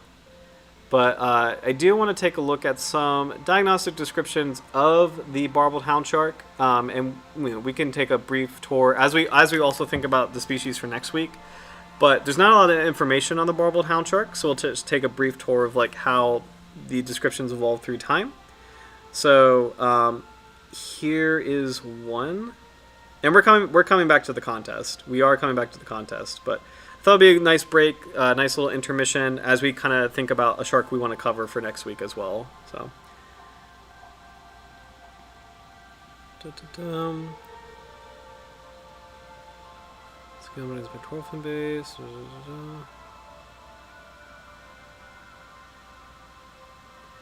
Okay, this is an interesting thing. One specimen obtained by the Congo expedition at the mouth of the Congo. The type of Musculus osborni. I overlooked Mueller-Analy's description because her figure does not show the conspicuous long labial folds and because Triandon smithii is usually described to South Africa. So it looks like for the barbeled houndshark, the barbels, and they said labial folds, so which is this feature. So I guess that's the thing that is very prominent about this shark species. Interesting. Oops. Another quick thing, Leptochariidae, barbeled houndsharks. Okay, so this is it. This is it. So this is the FAO guide I was talking about. The interior nasal folds forming minute barbel. The labiofurrow is very long. So this is the feature that kind of helps identify this species. Is the labiofurrows. Gotcha. And it helps identify his family. Catching up on comments. Okay, crocodile shark. Yes, we already did that one. We already did basking shark as well. We'll keep going through Leptochariidae. Species is found at Cape Verde Islands. Nice little FAO description of Leptochariidae. Spiracles very small, nasal flaps forming barbels, labiofurrows very long, teeth small, nasal grooves present, body color pattern uniform, gray above and white below. Here we go. This is better. This is a nice breakdown of Leptochariidae. This is an FAO guide. I could tell by the layout. So this is actually a really good description of the shark. So we'll do this, and then we'll go back to the contest as we also come up with a species for next week. So Leptochariidae smithii, it's not, according to this, it's not misidentified with anything. Barbeled houndshark, it's a small, slender shark. And you can see in the description of FAO guides, they make the most important features bold. So this is a small, slender shark. Interior nasal flaps formed as slender, prominent barbels. Eyes horizontally oval on sides of the head. Labiofurals very long. Teeth are sharp with a slender cusp, so they don't have like flat pavement teeth like other hound sharks. These sharks actually have sharp teeth. Let's see. Second dorsal fin slightly smaller than the first, but larger than the anal fin. Caudal fin much less than half the total length. Strongly asymmetrical, with lower lobe weakly developed. Okay. See some behavioral things. This is a common or formerly common inshore tropical shark, reported to be especially abundant around river mouths ranging from 5 to 75 meters in depth, but mostly inshore in water less than 50 meters in depth. We have, it gives live birth, feeds primarily on crustaceans, but also on small cephalopods and fishes. Separate statistics are not reported for the species.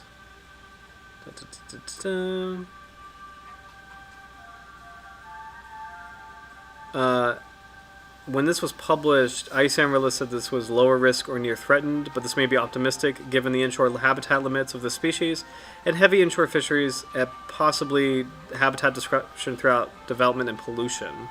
So back in the day, it was originally near threatened, but now it's considered to be a vulnerable species. Distribution is virtually endemic to the area, ranging from Mauritania, I don't know if I'm saying that correctly and I apologize, to Angola, and possibly northward to Morocco and the Mediterranean, and south to Namibia and South Africa, but these records require confirmation. So that's the last major thing I have on the barbeled houndshark. It's not a well-known species, and a good species for attention. It looks like the big features, as far as telling us apart from other sharks, are the barbels, but then these like labiofurrows, which are really long on the other underside of the head. So, but fascinating species, and it's cool to see just the drawings through time. You know, like as people try to capture the likeness of what makes this shark unique. Here it is here, Leptochariidae smithii.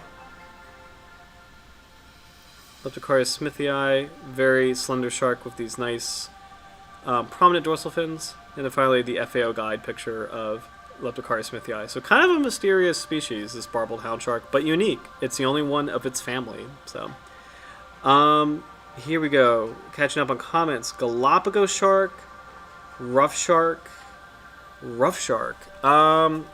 Yes, so that would be a good one. That'd actually be a really good one, because we did one, but there's actually quite a few species. Let me make sure I got this right. I think, do I have that right? That it's, just try, Oxynoda? Yes, Oxynotus. Okay. So yes, let me check up, I think we did the, let's see. Da, da, da, da, da, da.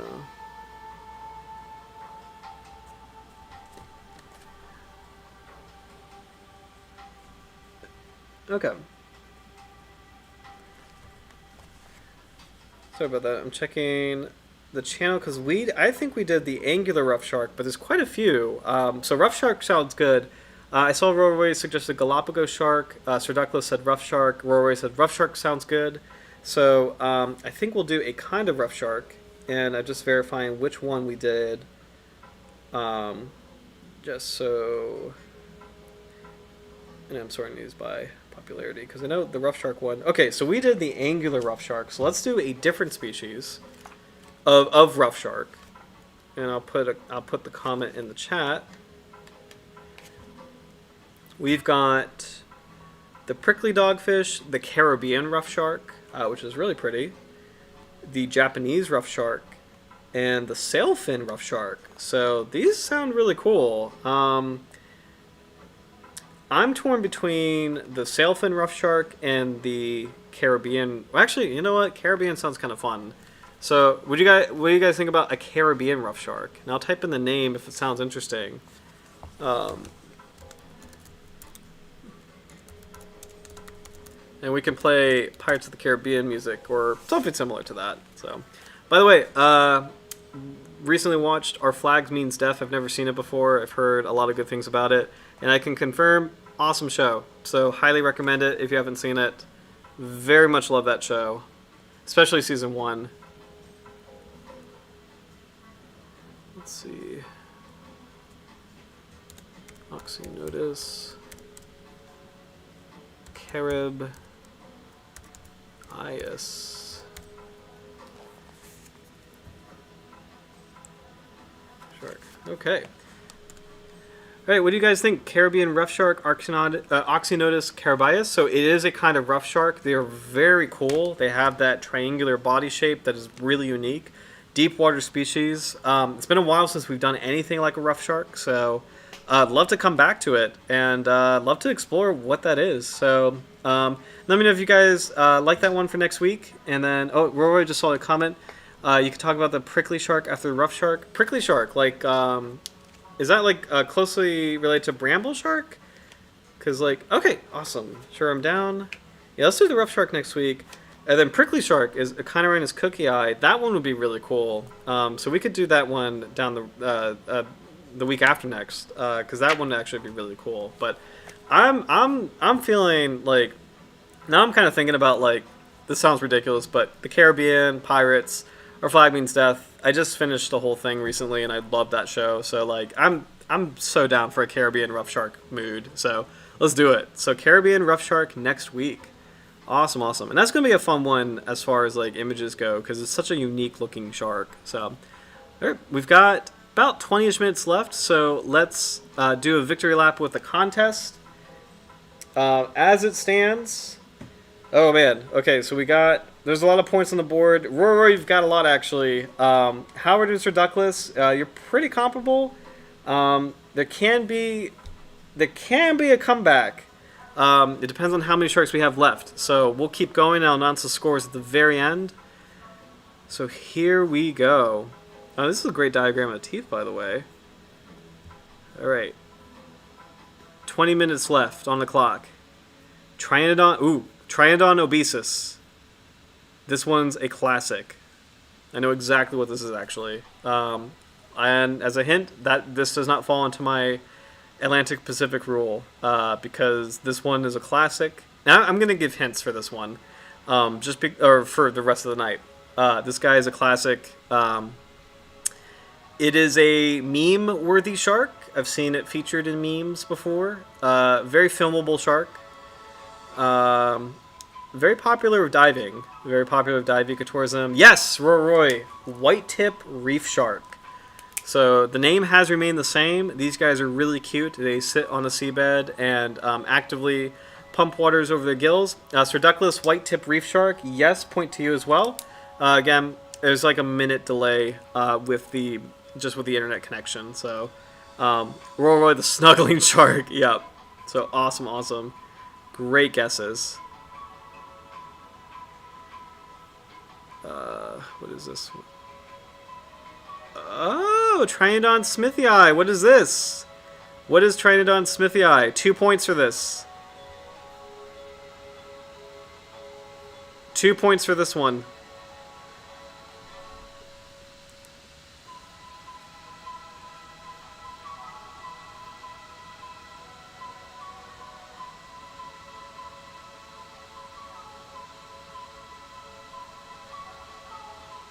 Sir Douglas got it. The Barbeled Houndshark. Yes.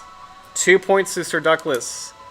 Yes, so this is the old name of tonight's species. It's now Leptocharius, Leptocharius and its own family Leptochariidae.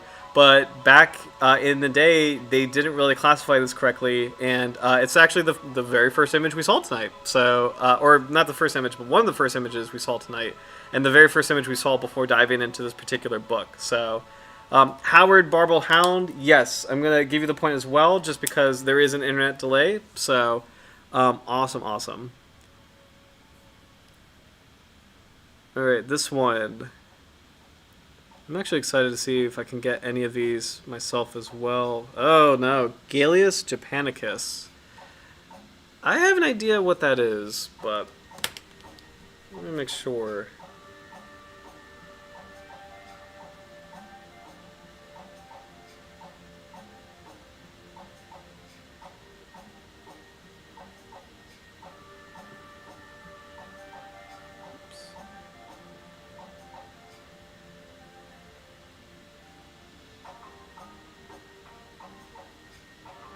This one is a little odd.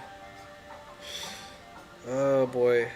I'm really glad I've been using a specific website. Oh, okay. I think I got this. Been using a specific website that I'll reveal in the end to kind of help reveal what this is. It's not a Galapagos shark. It's in the same order. Not a Galapagos shark, though.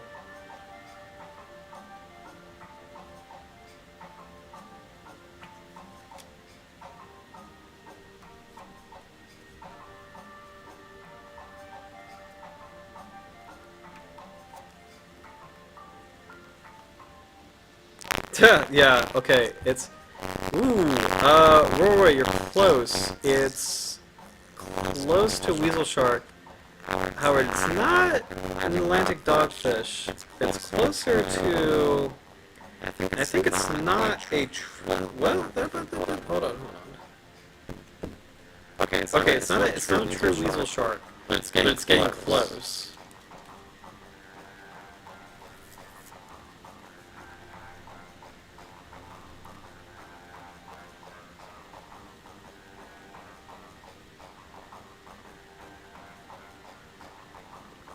I'll give a half of the family.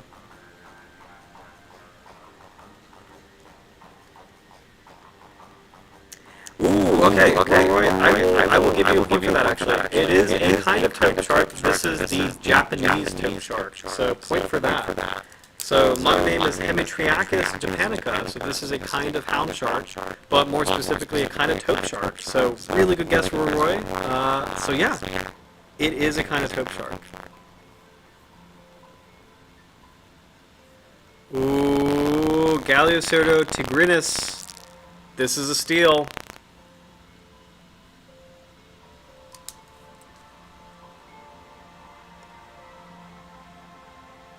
I can't even give a hint, because this one, I'm waiting for the chat to explode for this one. This is also a really beautiful drawing.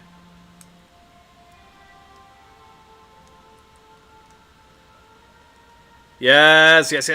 Okay, Sir Douglas, tiger shark. Roy, tiger shark. Yes, points to each of you. So this is specifically a juvenile. Yes, Howard, tiger shark. Point to you as well. Points across the board, just because, like, yeah, that was all within, like, a minute range. So, awesome. Yeah, this is a tiger shark. This is specifically a juvenile tiger shark. So it's a really cool illustration because you have, like, the big eyes of, like, the pup. And then also the very sharp looking markings. So as tiger sharks grow, those markings fade. And this is kind of like a thing for most shark species, even if they're in different orders. The very bright markings are very stark looking markings as they're like babies. And then as they grow up, those markings tend to fade, depending on the species. But tiger shark is a very classic example of that. So really cool, great guess. Galiocerdo arcticus.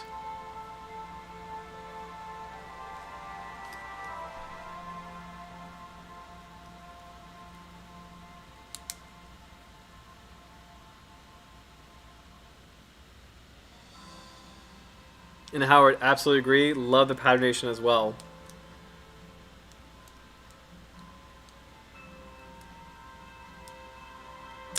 So Douglas, good guess with the name. It's not a Greenland shark. Yes, Roy got it. It is another tiger shark. So it's kind of a fun trick question, but yeah. So like Howard, good guess with the name as well. So Arcticus kind of throws everything off, because like Arcticus may not necessarily mean Arctic. It could mean north. And I'm wondering that's what it's referring to. But the name Galiocerdo, it's a classic tiger shark name. And what's really kind of funny, and this is a great example, is this species, this individual right here, described as Galiocerdo arcticus, and this individual right here, the shark we just saw, described as Galiocerdo tigrinus, they're the same species, but back in the day, over 100 years ago, scientists didn't know that. Scientists thought, oh, these sharks are different colors, different sizes. They're clearly the same species. When in reality, this little guy with his bright colors grows into this big guy, even though the colors have faded. It's the same shark and the same species. So it's really cool to see this because scientists back in the day just didn't know. They did not know that these were actually the same kind of shark. Another cool thing about this, you can see like that classic square head. You can see the heart-shaped teeth, classic to tiger sharks as well. I know it's probably a little faded on this screen. And then finally, Galiocerdo, beautiful name. One of my favorite Latin names for sharks, but the classic tiger shark name. So point to Roy. Really, really great guess on that. So good trick question.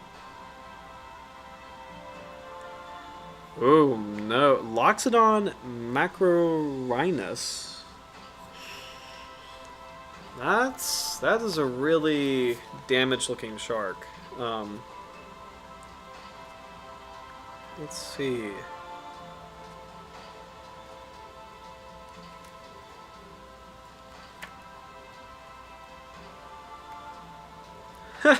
Holy shrimp. Yeah, this one's tricky.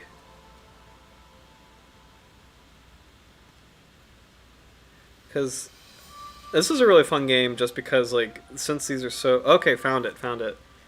Oh, this is tricky, actually. Oh, Sir Douglas got it. Slit-eye shark. Awesome guess. Excellent. Howard, Pink Manta Ray on YouTube. No, I have not seen that. I have to check that out. Yeah, point to Sir Douglas for Slit-eye shark. Loxodon macrorhinus. So this is a type of small carcharodonid, so small requiem shark. So, yeah, that's a piece of rope. But yeah, just based on this drawing, it's really not a lot, although the eyes are remarkably large on this particular individual. So this will be a cool one to do in the future, just to learn more about it. So, but great guess, Sir Douglas Bane. Oh no, Triachus scilium. I think I know what this is. I actually think I know what this is. Oh, I think I know what this is. This might be... We might do... This one might be the end. Just in, like, if it takes a while, this one might be the end. This might be a good one to end on. Depending if... I think I know what this guy is.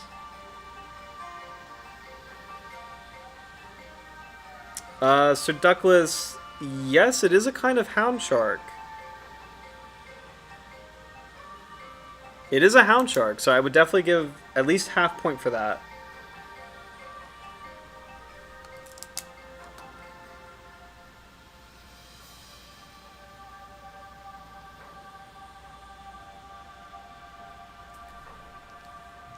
Yeah, this one actually... Yes, banded hound shark. Excellent. All right. Awesome. Good job, Sir Douglas. So it's 10:53, so let's do one more shark. And this will be the last one of the night. I'm going to throw a curveball because there's probably a lot more in here. So let's hop onto a different order. Because I think most of these are carcharodontiforms, and here we go. Centrophorus squamosus.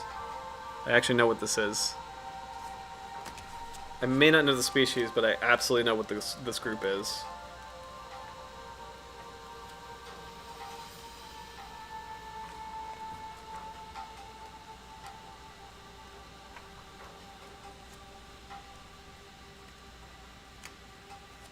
Sir Douglas, close. You are in the right order. You're definitely in the right order. Roy, you're in the right order as well. Ooh, this is a classic, actually. This is awesome. Okay, so right order. This is a squaliform of some sort. Centrophorus squamosus. As a hint, the name is the same. Yes, Sir Douglas, gulper shark. I point for that. So this one is specifically a leaf scale gulper shark. But yes, this is excellent guess. So really cool squaliform shark. very rare deep water species. Howard, go. I think that's a typo of gulper shark, but yes, I'm gonna give you the point as well. Again, with just like the internet delay. So, but because I'm assuming that's a typo because of gopher shark, but gulper shark. Yes, this is definitely a gulper shark.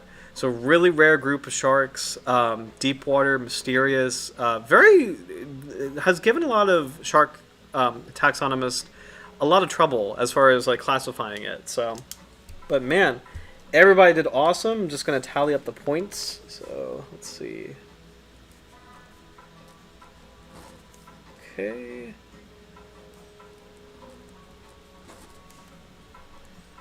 Okay.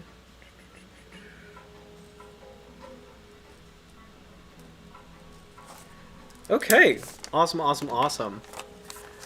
All right, so no worries, Howard. I assumed it was a typo. So, but yeah, you were correct. So you definitely get the point. So this was a good contest. Actually, everybody was on the board. Everybody had good representation on the board as well. So here we go. And also, thank you guys for participating because this was super fun, and we should do more of this. If we find more like classic shark illustrations, this would be fun to do. So. But, all right, Howard on the board with third place, 7.5. So solid score, solid guesses. So 7.5 for Howard. Sir Douglas Bain in second place with 11.5. Awesome, awesome show, awesome effort. And then Roy, you win the contest at 18. 18 for Roy. So well done. I am going to create a. I wonder if I can do. For the next stream, I'm gonna just create like a little plaque for you, Roy. Just shark contest winner. I'll put it in on the heads up display, just like a fun little thing. But congratulations, you won the contest, and super cool job for everybody.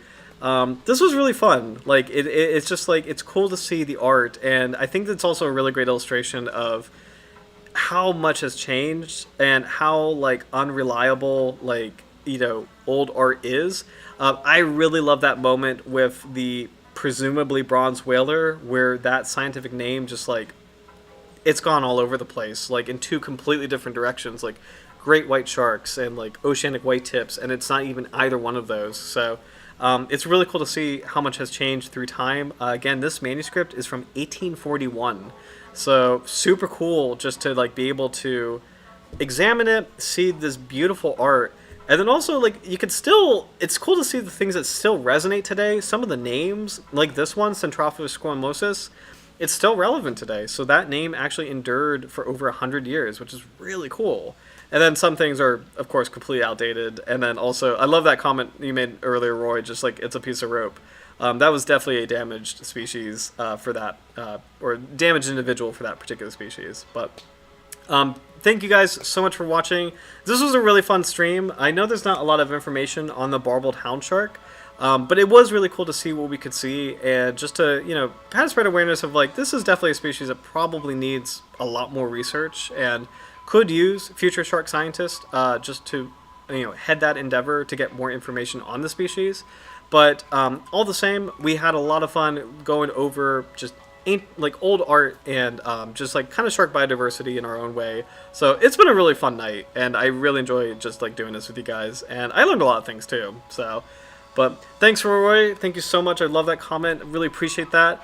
I hope you guys have a great rest of your week and a really good night, and we will come back next week for the Caribbean rough shark. So we're going to take a trip to the Caribbean and see what we can see about this really cool deep water like swimming triangle or swimming pyramid. It's like a pyramid shaped shark, which is super cool. But until then, I'll see you guys later, and just have a good one. Cheers, everybody. Bye.